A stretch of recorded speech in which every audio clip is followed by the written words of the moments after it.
Ngayong araw nga ay sinubukan ko nang mag-enroll sa ICCT Colleges Cainta. Okay na nga pala lahat ng mga papers ko at kailangan ko na lang makapag-enroll para makabalik sa pag-aaral. Kaya samahan nyo ako ngayong araw sa vlog ko na to. Syempre sa gabi ay nag-work na muna ako. At dito nga ay tamang tambay ako during my break. At pagdating naman ng umaga ay saktong uwian na. Pumapasok na nga pala ako ngayon ng madilim at umuuwi ng maliwanag na. At ito nga pala yung itsura ko niyan, di ba? Hindi halatang puyat pero halatang halata yung kapugian ko. Dumiretso na nga pala ako niyan dito sa motor ko na si Snow na nakapark sa parking lot. At nag-asikaso na nga rin agad ako neto dahil babiyahe pa ako papunta sa school. Mabuti na lang kinakaya ng katawan ko yung night shift. Mabuti na lang kapag uwian na hindi na sobrang nakakaantok.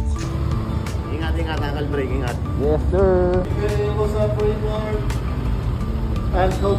Yun na oh. At bago nga ako tumuloy sa biyahe ay huminto na ulit ako dito sa estatwa kong tropa na si Victor. Kumuha nga lang pala ako ng video clips para sa vlog na to at syempre nag-picture na rin ako.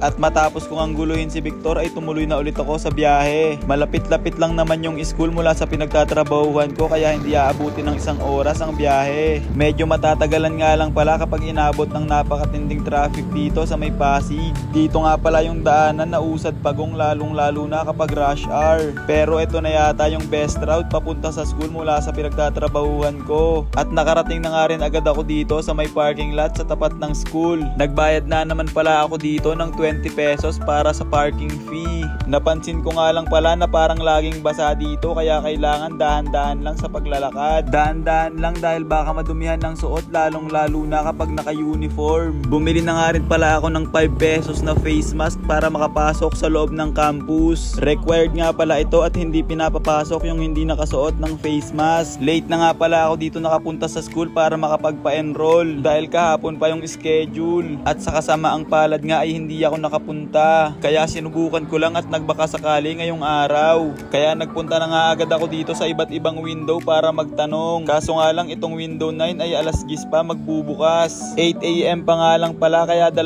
oras pa ako maghihintay bago pumukas yon. Matagal nga pala yung oras na yon kaya naisipan ko na lang na umuwi. Dahil may second batch of enrollment pa naman next week. At isasabay ko na lang yung pakay ko sa window 9 sa araw na yon. Kaya ang ending nga ngayong araw ay napagastos lang ako ng 20 pesos para sa parking. Pero okay lang at least nalaman ko na may second chance pa para makapag-enroll. Dito ko nga rin pala napansin na lumuwag yung gulong ni Snow sa likuran. Kaya parang gumagewang at nagwiwigil ako kahit pantay yung kalsada. At nagkos nga rin pala ito ng pagkalus ng preno sa likuran. Napakadelikado dahil unahan na lang yung preno na gumagana. Mabuti na lang maaga natapos yung lakad ko dito sa may school.